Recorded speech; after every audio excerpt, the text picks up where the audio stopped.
Government closes. What benefit do we have from that? We have, in 2 weeks, we have the government is not only going to close down, we're going to lose the credit rating because they're talking now about not raising the debt ceiling. Madam President. Senator from New York. Madam President, you know, I sort of feel sorry for Speaker Boehner. He has this hard-right Tea Party group that is adamant about shutting the government down. Many of them talked about shutting the government down in their 2010 campaigns. There are clips where they go to the audience, "We will shut the government down if we win back the House." And the audience of Tea Party faithful cheers. And here we are. And now Speaker Boehner, who has not been strong enough, frankly, to stand up to the Tea Party, realizes he's in a real dilemma. They want to shut the government down, and he knows that the American people don't want that.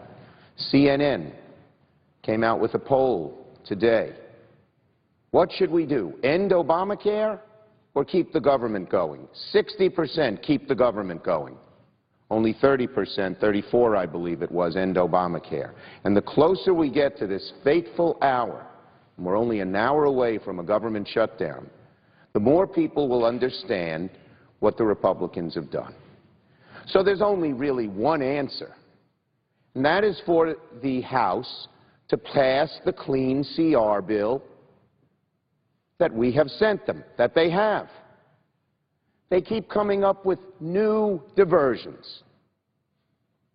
They send us a message that says this. They send us a message that says that. Some of it's related to Obamacare. Some of it's related to contraception.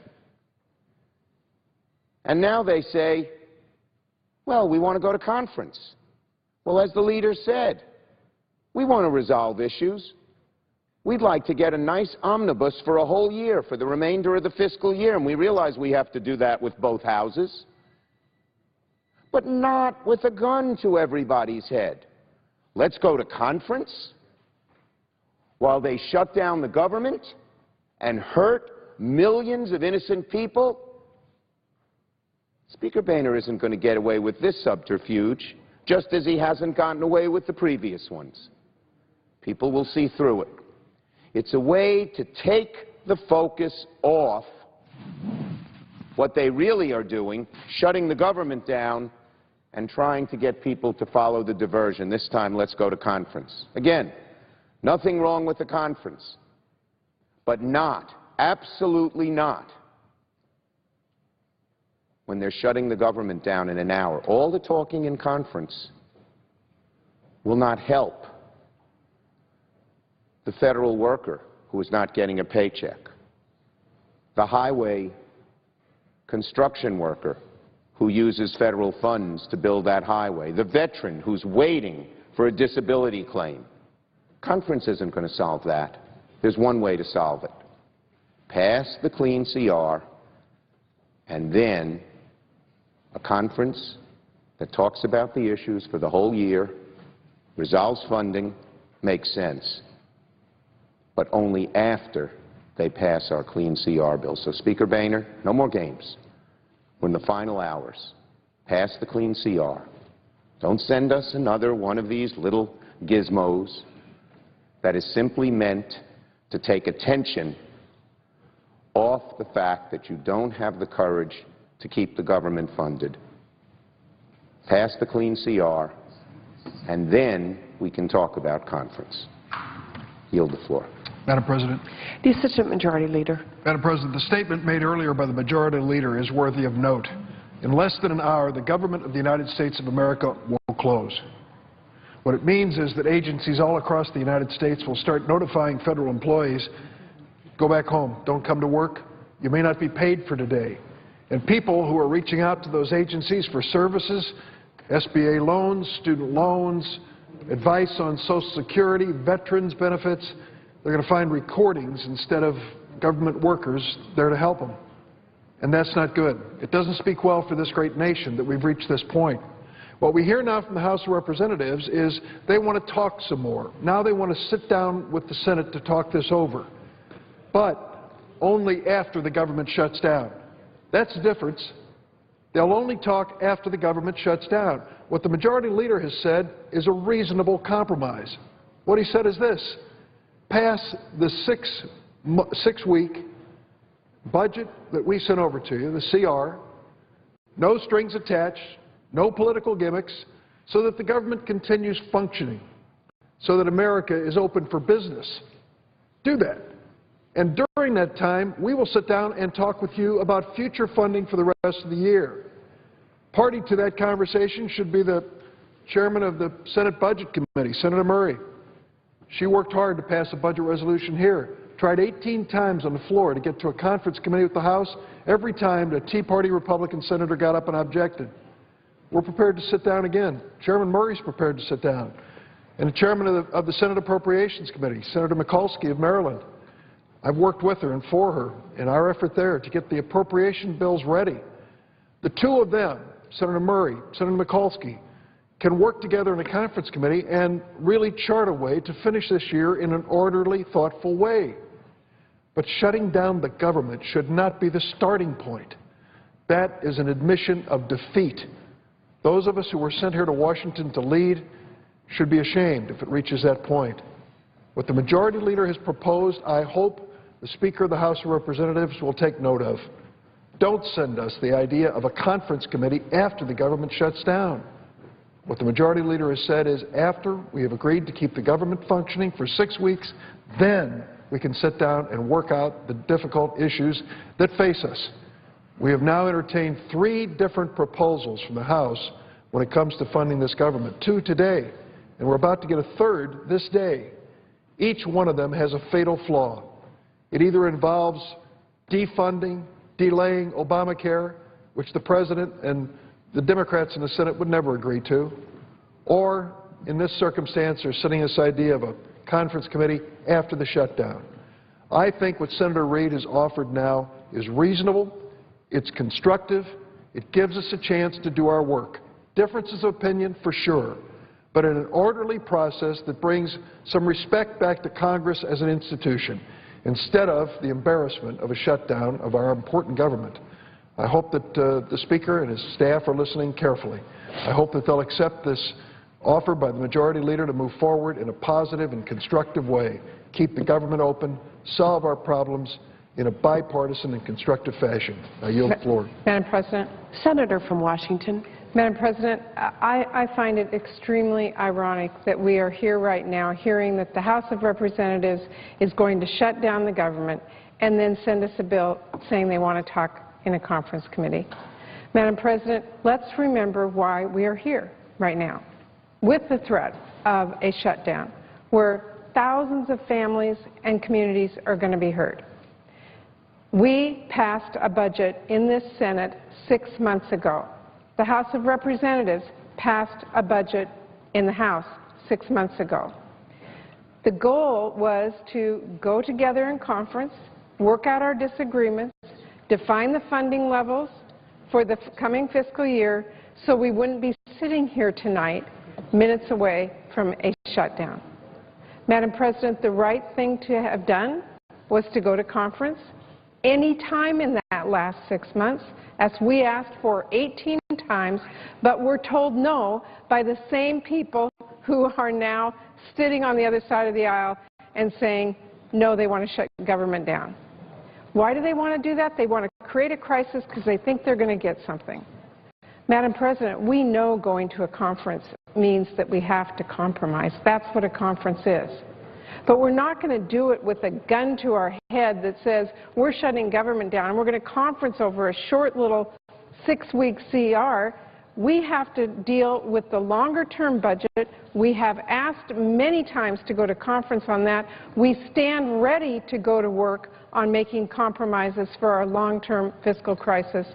But, Madam President, tonight, the only question that should be before the House of Representatives and the United States Senate is keeping our government open without a gun to anyone's head. The Speaker should pass a clean CR, send it to the President, Tell Americans that we are not going to disrupt their lives in this country for the next 6 weeks while we work out the bigger agreement.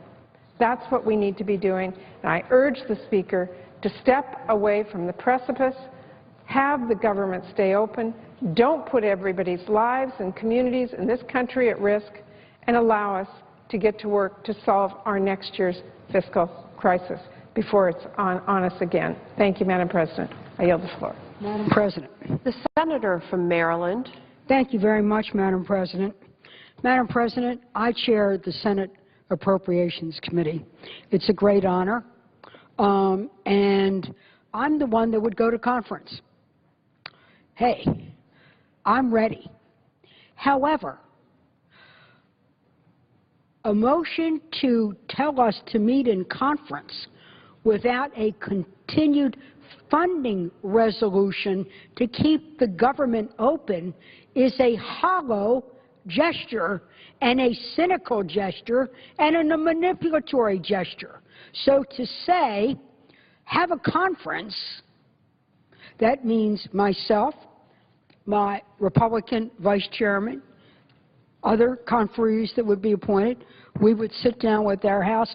By the way, we talk all the time. We started something new under my leadership with the concurrence of Senator Shelby, talking with the House. So do we want to meet in a conference? You bet.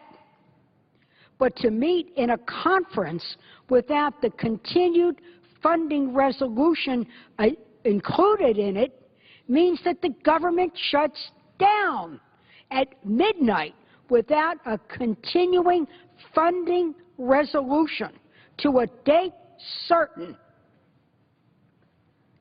You can tell us to meet all you want, but the government will shut down. So my whole point is to agree with my colleagues here that the House should take up what the Senate sent them. The Senate sent, in a gesture of comity and so on, a simple continuing resolution. Keep the government funded until November 15th. This would give us opportunities to have that conference. We accepted their funding level, planning to negotiate a higher level. We have been waiting and waiting and waiting for Senator Murray to be able to go to conference on the Budget Committee so that we could arrive at this. Now, people might say, Senator Mikulski, I'm confused. Murray's the budget. You're the appropriation. Aren't they the same thing? No. Senator Murray is the Budget Committee.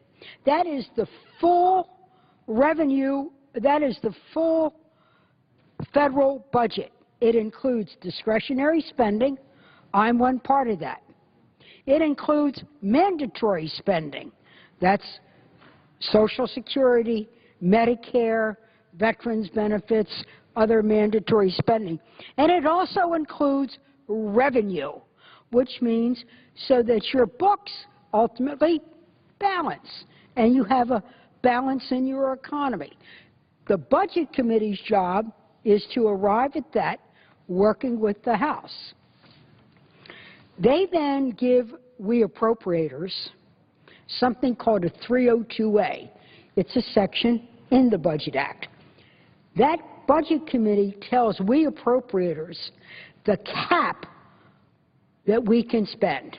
So we actually appropriators are neither free spenders nor freeloaders. We get a cap, a 302A. I have 12 subcommittees. Those 12 subcommittees, we divided up in terms of what we think are the important investments that the country should make. That's into the 12 committees. They then work with their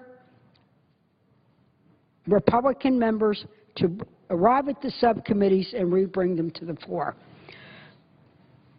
I haven't had a top line. I haven't had my cap. So what I operated, because she can't go to conference. Remember those conferences everybody likes to have? So had Senator Murray gone to a conference, we would have had that number. But in the absence of that, I did something really bold. I took the Senate for its word. I took the Senate for its word. This spring, when the Budget Committee passed, their 302A allocation would have been $1.058 trillion. That's what we Senate appropriators, we Democrats, marked up our 12 bills to. You might say that's a lot of money. It sure is a lot of money, and we did a good job with it.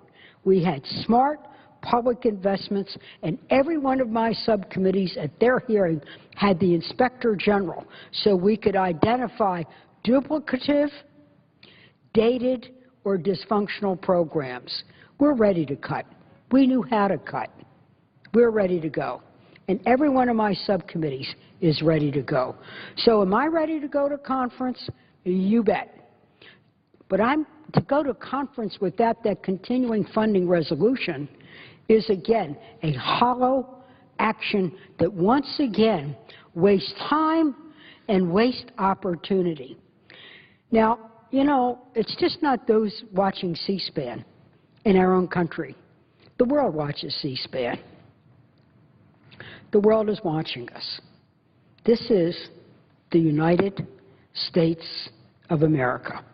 And they're watching that under our parliamentary system, which was once the greatest in the world, we have gone from the greatest deliberative body to the greatest delaying body. And we delay through hollow gestures back and forth. I want to do everything I can, working on a bipartisan basis, to maintain the greatness of America. But in order to do that, the greatness of America needs to work tonight. We need to come to our senses, come to an agreement, come to closure, keep the government opening. I'm happy to go to the conference, but I would like a date certain. My preference would be November 16th. Keep the government open, keep us on not only our job, but keep America working. Madam President, I yield the floor.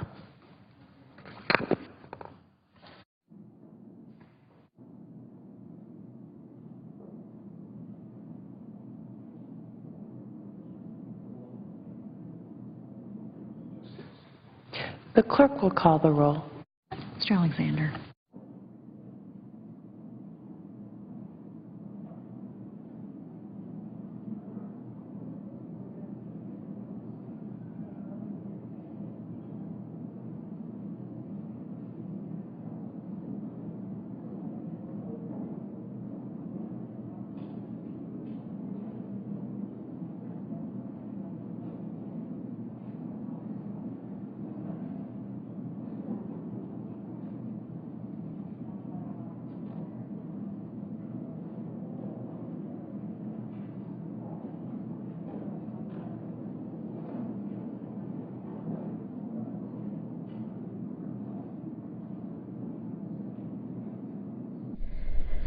Two times today, the Senate voted to send a clean funding resolution back to the House without any language about the health care law. To do that this evening, the Senate removed a measure to delay the individual health insurance mandate for a year. That measure will make a reappearance on the House floor tonight. We're hearing that the measure that the House will reaffirm later tonight is the one that they voted to send to the Senate to delay the individual health care mandate for a year and to deny any health care subsidies to lawmakers, their staff, the President, the Vice President, and political appointees. It's also being reported that House Republican leadership is moving to appoint formal negotiators to a House-Senate conference to try to hash out an agreement on a government funding bill. But on the floor a short time ago, Senate Majority Leader Reid said that the Senate will not go to conference and challenge the House to pass the Senate's clean CR first, and then negotiators can sit down and talk about going forward. There's a tweet from Luke Russert of NBC who says, so despite Reid saying that they'll vote down the motion to go to conference, House GOP just passed out of Rules Committee that motion. All legislation must go through the Rules Committee before it goes to the House floor for debate.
Majority Leader. Ask unanimous consent, the call of the quorum be terminated.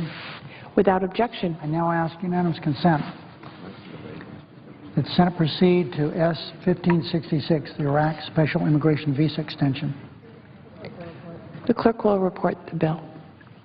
S-1566, a bill to extend the period during which Iraqis who are employed by the United States government in Iraq may be granted special immigrant status and to temporarily increase the fee or surcharge for processing machine-readable non-immigrant visas.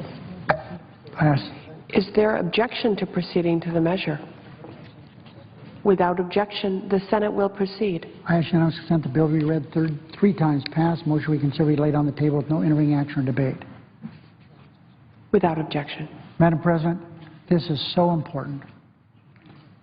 People who work with our military in Iraq as interpreters and doing other things that were essential, who now are targets of the civil war that's going on in Iraq, they've been wanting to leave, some of them for 2 years. This will allow them to do that. I'm so glad we were able to extend this. Every day, these people who helped us are subject to arrest, being killed, their family being hurt, killed.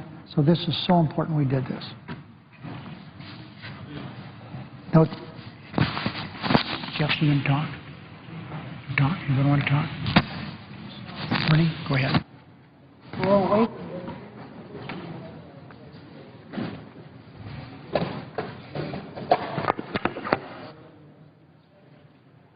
Madam Chair, Madam President, The Senator from Vermont. I just wanted to say a few words to try to reflect, I think, what tens of millions of Americans are feeling at 11:25 tonight with the threat of a government shutdown in 35 minutes. And what I want to say is that this discussion is not about Obamacare at all. What this discussion and what this debate and what this conflict is about is that our Republican friends in the House are trying to annul the election that took place last November. Some of them were shocked that Obama won and that he won by 5 million votes. They haven't gotten over it. They were shocked that they lost 2 seats here in the Senate. They haven't gotten over that. Shocked that they lost some seats in the House. And what they are saying to the American people tonight is, well, maybe we lost the presidential election. Maybe we lost seats in the Senate, lost seats in the House. It doesn't matter.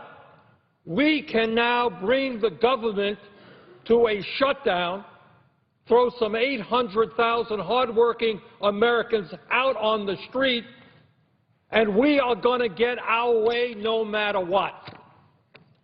And I think, Madam President, that that is a horrendous precedent to be established for this body. And let's be clear, if we surrendered to that hostage-taking tonight, without a shadow of a doubt, these guys would be back 2 weeks from today.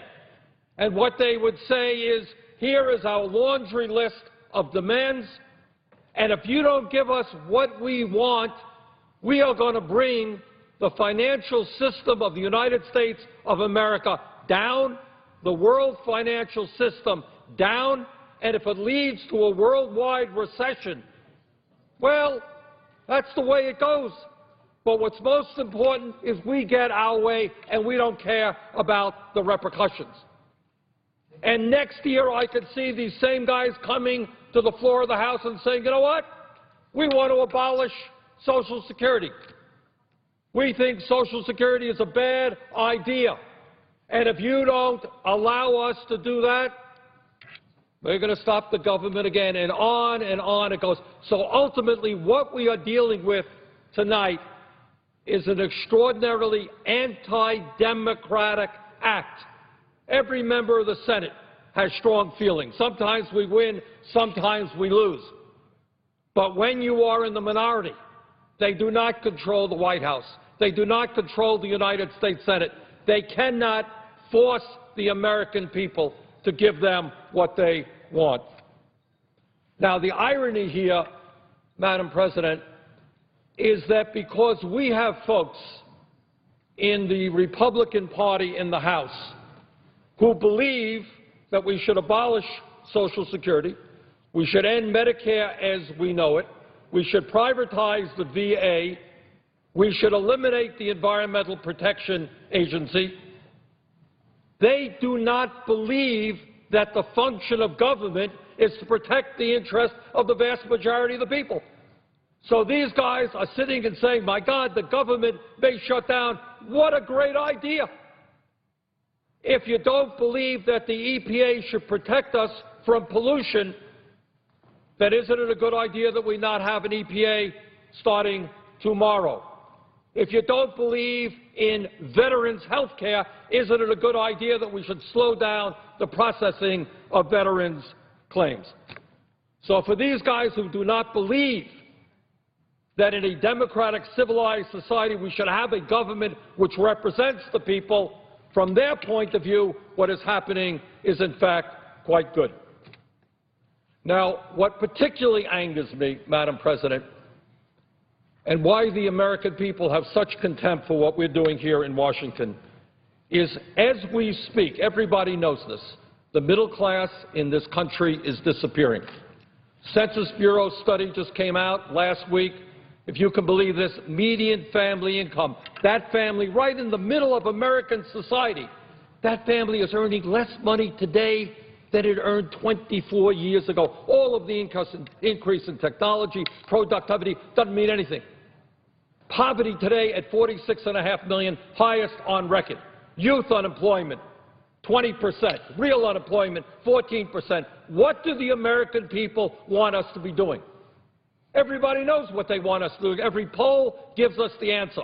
They want us to start creating the millions of jobs this economy desperately needs. They want us to raise the minimum wage because they know that millions of people in this country can't make it on $8 or $9 an hour. They want us to improve our crumbling infrastructure, our roads, our bridges, our wastewater plants. They want us to bring about real tax reform so that 1 out of 4 major corporations today is not paying a nickel in taxes. They want us to change that as well. So, Madam President, in my view, for the future of this country, we cannot allow a handful of right-wing extremists to hold this nation hostage. The American people have got to stand tall and tell them that, yes, in a democratic society, people have differences of opinion. Yes, we can make improvements in Obamacare, but you don't go forward by trying to destroy and bring the United States government to a halt. So I think it's important for the American people now to stand up, demand democracy here in Washington, and tell a handful of right-wing extremists that they cannot get their way by holding this government in a hijacked manner. And with that, Madam President, I would yield the floor.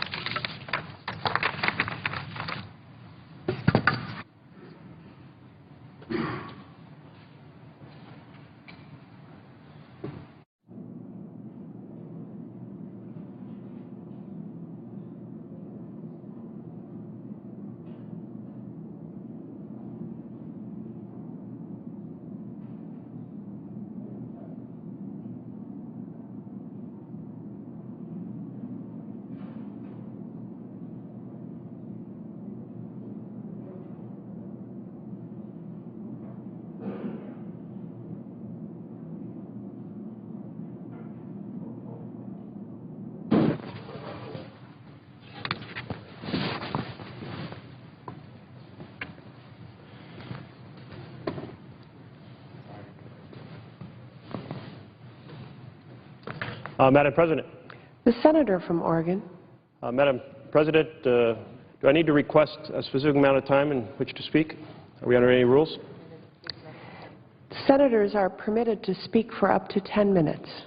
Thank you very much. I appreciate the opportunity to express my feelings tonight. Quite frankly, I was one of the optimists in this body. Many of my colleagues have been saying that the determination to run our economy over a cliff is so powerful, we're going to end up with a government shutdown. And I kept saying, I don't think so. I don't think so. I think that here in this Senate and across on the House, there are reasonable folks who know that this type of brinksmanship is doing intense damage to our nation. And I don't believe that we'll end up there. So here is my faith in the common sense of the collection of 435 members of the House and 100 members of the Senate, my faith in their reasonableness, and apparently that faith has been misplaced, because we are now just 27 minutes away from a government shutdown. And to what point? We've just heard from the House leadership that they want to have a conference discussion over the budget.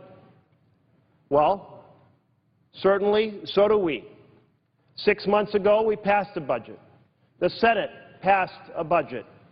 And we sought to have a conference committee to resolve those two budgets as a common foundation for a set of spending bills, our appropriation bills. And our Republican colleagues blocked that budget conference committee. And they've come to this floor 18 times and blocked the dialogue necessary to take the conversation forward over our budget and spending plan. That's what led us here tonight. The obstruction that didn't start a week ago or 2 weeks ago. It started 6 months ago in not allowing a common conversation. Now, I am deeply disturbed about the profound dysfunction that now grips this body. I first came here to the Senate chambers when I was 19 years old as an intern for Senator Hatfield. And, boy, legislation would be brought up, it would be debated, there'd be a simple majority vote. Sometimes you won, sometimes you lost. You send the bill over to the House, you have a conference committee, and you get on with things. You make decisions, and you test those ideas. And sometimes those ideas work well, and you keep them. And sometimes they don't work so well, and you either amend them or you throw them out. Or the public says, you know, the bums who brought us those ideas that didn't work, we'll throw them out. But you had a completion of the democratic circle. But we don't have that completion now, because you can't have a simple majority vote.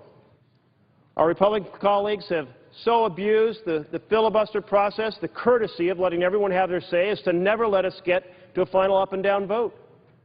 So instead of 12 appropriation bills being passed year after year after year, we have 0 this year. We only had 1 in 2012, 2011, 2012. Only 1. Only 1.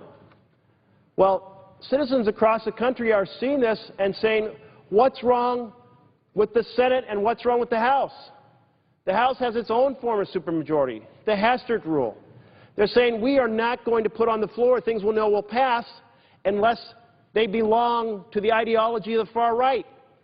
Because we know that right now, if the majority leader, the Speaker of the House, was to put on the floor of the House the bill passed by the Senate, a clean, simple extension of a continuing resolution, then it would be adopted.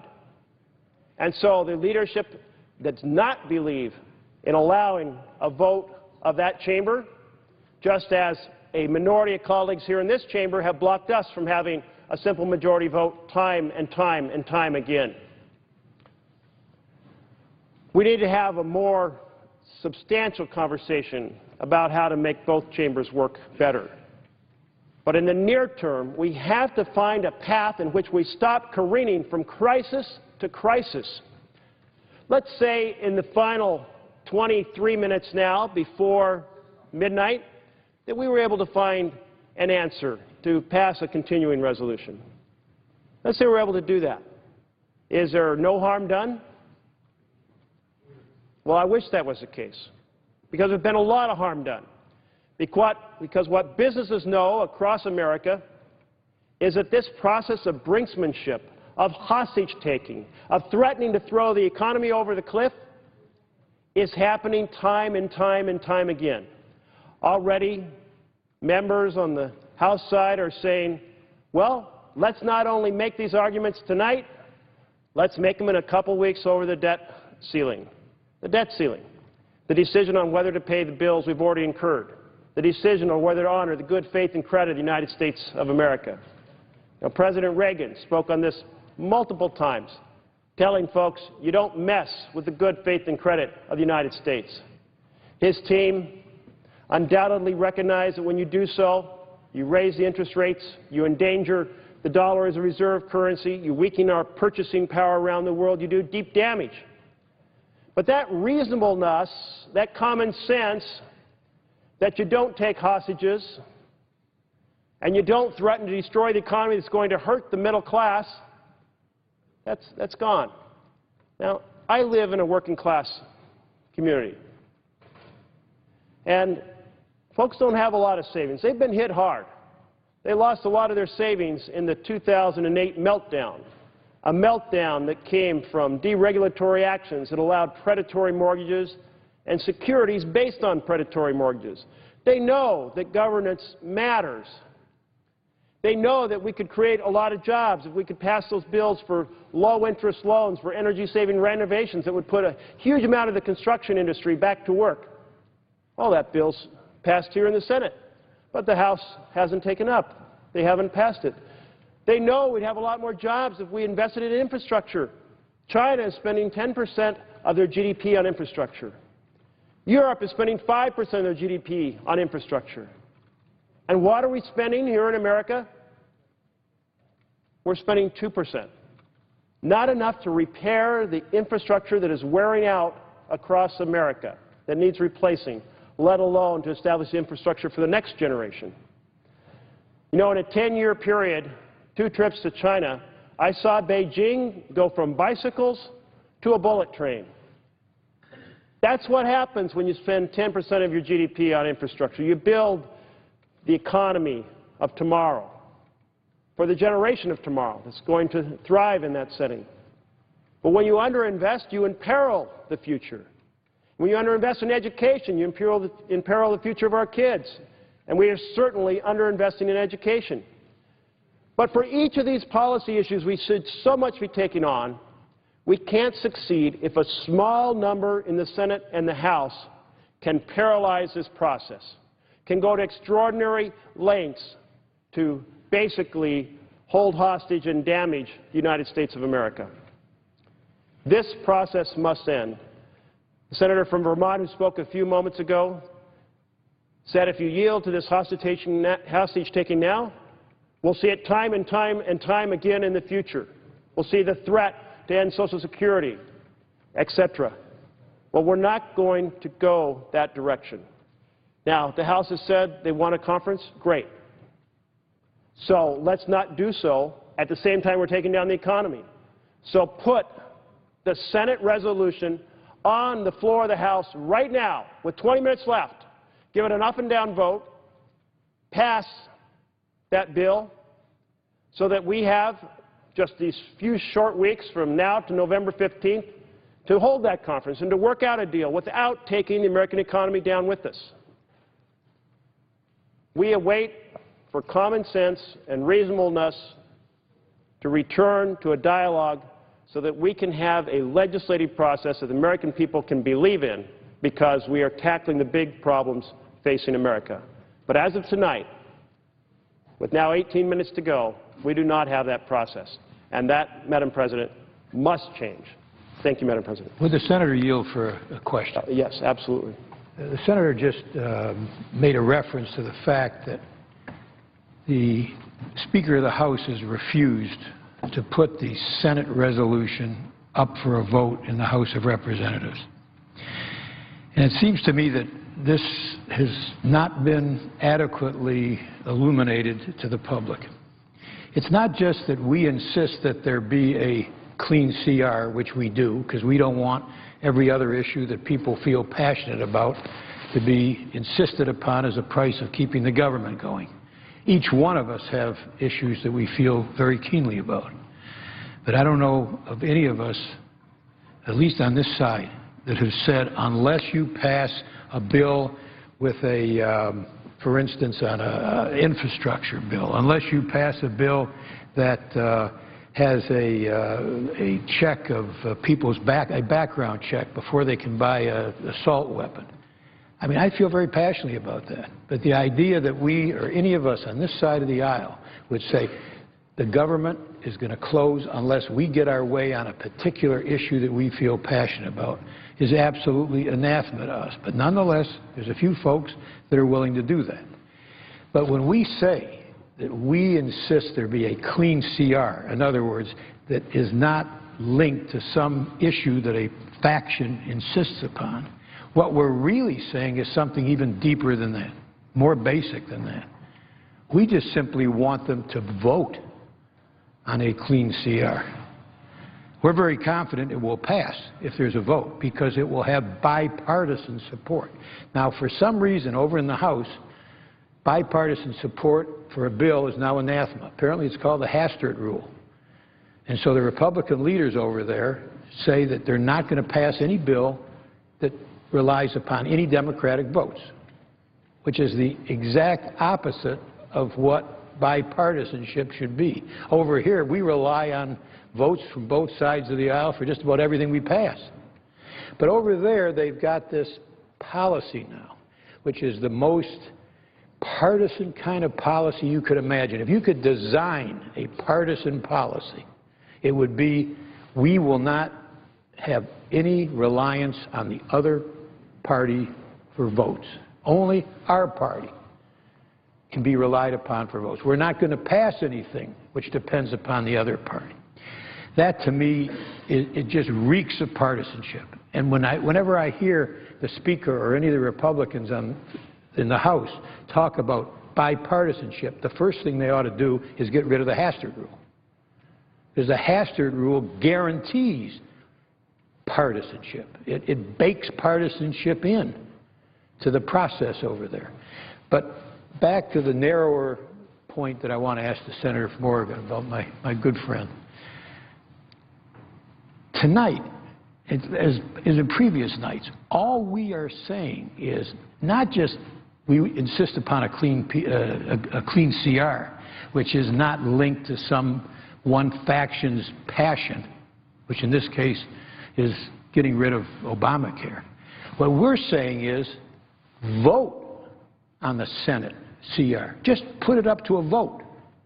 We are confident it will pass.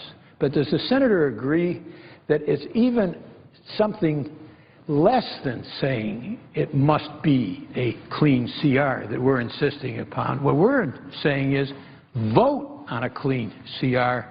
We're very confident it will pass, but just put it up for a vote. Does the Senator agree with that? Well, absolutely. I appreciate the point you're accentuating. And when you said this hasn't got enough attention, you're absolutely right. The House has refused to have a budget resolution pursued, a continuing resolution that doesn't have extraneous policy attached to it. And they absolutely said they will not take the Senate version, which did not put on the things that you and I might wish to attach, did not put on the things my colleagues from across the aisle might wish to attach. It said, let's keep the government open, let's keep it operating, using, by the way, the budget number proposed by our colleagues in the House. So if the colleagues in the House say, wouldn't it be great if the Senate would compromise with us? Well, we went further than a compromise. We didn't say let's split the difference between the Senate number and the House number. We'll take the middle number and let's get rid of these extraneous policy issues and then put it up for a vote. And I think that it's a simple request to make. I mean, doesn't it make sense to give a bipartisan group the opportunity now with just 14 minutes left to actually end this process of driving our economy over a cliff? At least vote as to whether to do it. At least have that vote. Now, is it also not true that we have voted twice on the House continuing resolution? We've rejected it, but we voted on it. My colleague's exactly right. They sent it to us. We voted on it. All right. Now, they have not voted once on what we have sent to them. You're right as well. That's not something that you have to go to conference about. That's something which is sort of kind of fundamental. We have voted twice on your proposal. We've rejected it. You refuse to vote on a Senate proposal. And why? Because you're afraid it will pass with some Democratic votes. And that is anathema on the House of Representatives Republican leadership now to pass legislation that depends upon Democratic votes.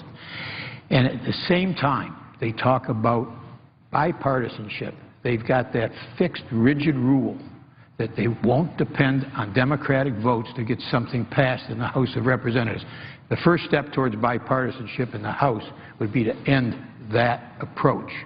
But I think, my friend from Oregon, it's just amazing to me that the refusal of the House of Representatives to even vote on the Senate proposal which we sent to them has had such little play in the media. Because I think that if the public understood that, they would then, without any doubt, instead of it being 60-30, that it's the Republicans who are bringing this government to the brink of closing down, it would be 80-10 when they understand, when the public understands that it is the refusal of the Republican leadership in the House of Representatives to allow a vote on the Senate proposal. Yes. I thank my good friend. The clerk will call the roll. Mr. Alexander.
Current government funding ends in about 10 minutes from now, and a temporary funding measure has yet to be approved by both the House and the Senate. A rundown of where things stand: the House is back in session now, debating a government funding measure that includes a delay of the individual mandate. If that sounds familiar, it is. The Senate already voted to remove that provision from the resolution in a version voted on by the Senate earlier tonight. After the House votes on that funding measure, the House is expected to debate a motion to go to conference, a committee made of select members of the House and Senate who negotiate on a bill without cameras present. The Senate has voted 2 times today, to return the funding resolution back to the House without the health care language. We got a memo this evening that says Sylvia Matthews Burwell, the director of the Office of Management and Budget, sent a memo to the heads of the federal agencies that says in part, "Unfortunately, we do not have a clear indication that Congress will act in time for the President to sign a continuing resolution before the end of the date tomorrow, October 1st. Therefore, agencies should now execute plans for an orderly shutdown due to the absence of appropriations." We also heard tonight that President Obama signed a few bills into law, including a measure to continue to pay members of the armed services if there's a shutdown.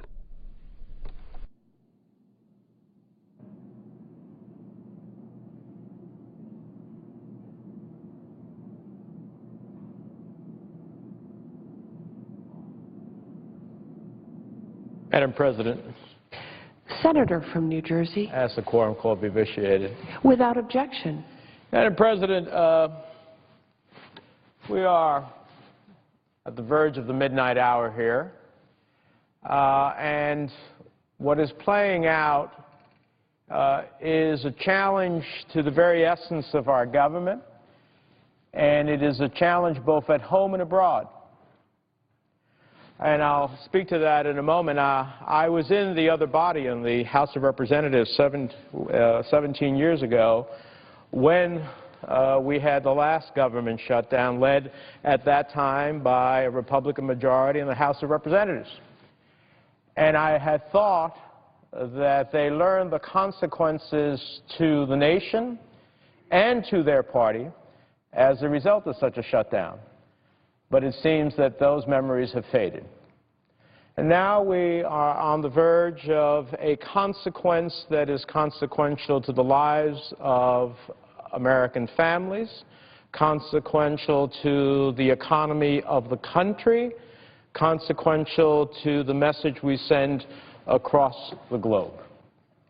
You know, what I cannot understand is that the fixation that our Republican colleagues have on the question of the Affordable Care Act, which they derisively call Obamacare, is something that was passed by the Congress, signed by the President, reaffirmed by the United States Supreme Court, which is the final voice of what is the law of the land, and then reaffirmed by the American people in their re-election of the President with a significant majority. There were two candidates in that election, President Obama, who said, "I intend to fully implement the Affordable Care Act and create millions of opportunities for those who have no insurance, control costs, to end pre-existing conditions as a limitation to ultimately ensure that children could stay on their parents' insurance to the age of 26, to be able to provide millions of dollars of relief across the landscape of the country to senior citizens who often chose between putting food on the table, keeping their home, and having access to life-saving, life-enhancing drugs by getting a donut hole, that gap in coverage for seniors, to be ultimately eliminated. It's provided tremendous relief for the seniors in our countries not to have to make those dynamic choices. So what they could not achieve at the ballot box, they are trying to achieve by shutting down the federal government. And then at this late hour, after having tried a series of times to undermine the Affordable Care Act, and believe me, when they talk about a one-year delay, which they try to seem to show that it is benign, it's not benign. There is a purpose to their strategy. The reason that a one-year delay, in addition to the fact that the law should be able to move forward for millions who have no insurance to be able to finally have insurance, is because if you delay the mandate, that means 11 million people will go uninsured who otherwise would get coverage. It means, as the Congressional Budget Office, the nonpartisan entity of the Congress that scores everything that we do, is this going to cost money? Is it going to save money? Estimated that repealing that individual mandate will increase premiums anywhere between 15% to 20% because fewer healthy people will enroll to balance out those with higher medical needs. Insurance is about spreading risk across the spectrum. Now, in my home state of New Jersey, we tried to have insurance reform that limited pre-existing condition exclusions and different premium band ratings without an individual requirement for coverage. And the result was skyrocketing premiums. So, in essence, delaying the mandate for a year, which is the essence of what the House Republicans have said here various times, as a condition of keeping the government open, is a Trojan horse. Because Republicans know that in doing such a delay, the mandate will create higher premiums. And in creating those higher premiums, they in essence create rate shock. And they fulfill that which they would like to see, which is the failure of the Affordable Care Act. So they have a very particular strategy. It's not benign by any stretch of the imagination. They're not concerned that the Affordable Care Act will fail. They're concerned it will actually succeed. And so what they seek to do is to introduce poison pills to make it fail. Now, it's amazing to me that I keep hearing, well, we'll replace it. With what? We haven't heard with what. When we challenge our colleagues, they say, oh, yes, pre-existing conditions, we're for that, making sure that that doesn't exist anymore. We're for the seniors getting the rebates on prescription drugs. We're for making sure there's no more lifetime caps on anybody's insurance, so if they have a catastrophic illness, they won't come up against that cap. We're for all of those things. The only problem is that to have all of those benefits which Americans overwhelmingly want, it costs money. And the only way to do that is, of course, to have everybody ultimately insured in the country.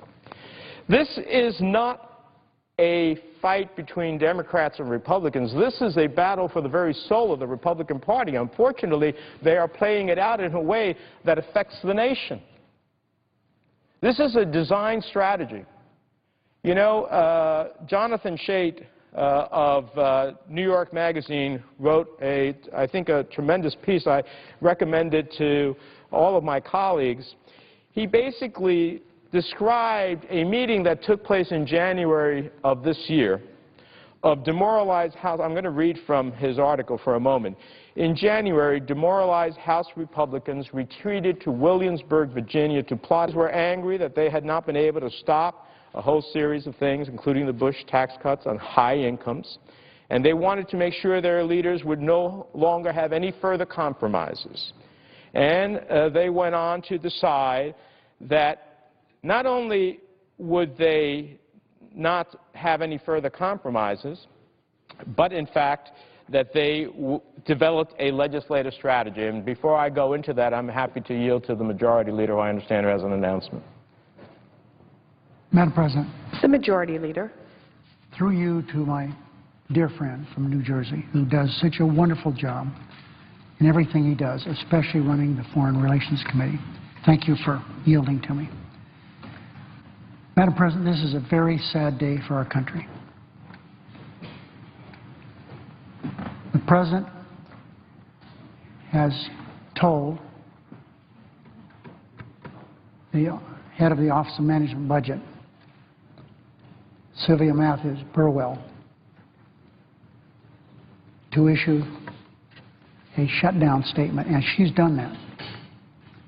Here it is, Memorandum for the Heads of Executive Departments and Agencies. This memorandum follows the September 17 memo and provides an update on the potential lapse of appropriations. No more potential, Madam President, it's after midnight. Appropriations provided under the Consolidated Further Continuing Appropriation Act expire at 11:59 tonight.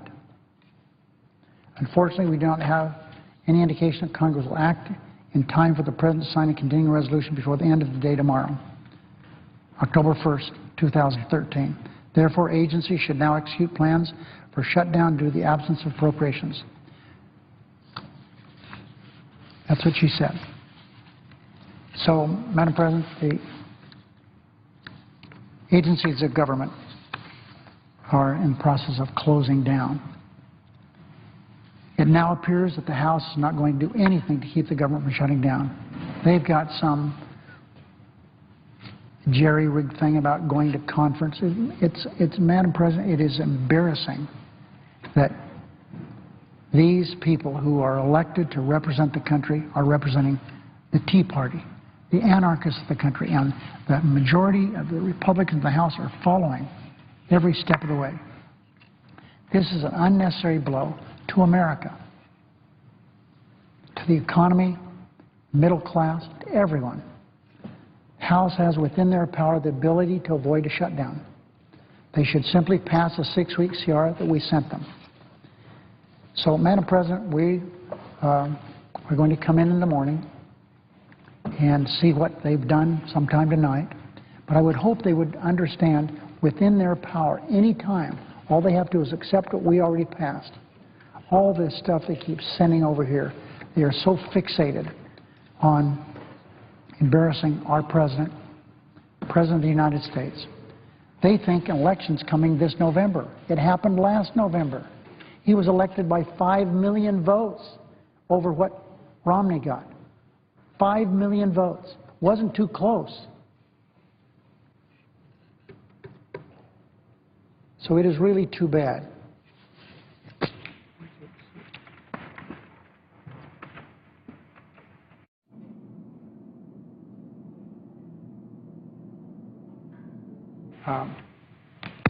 Madam President, I'm going to ask this consent, but I would ask that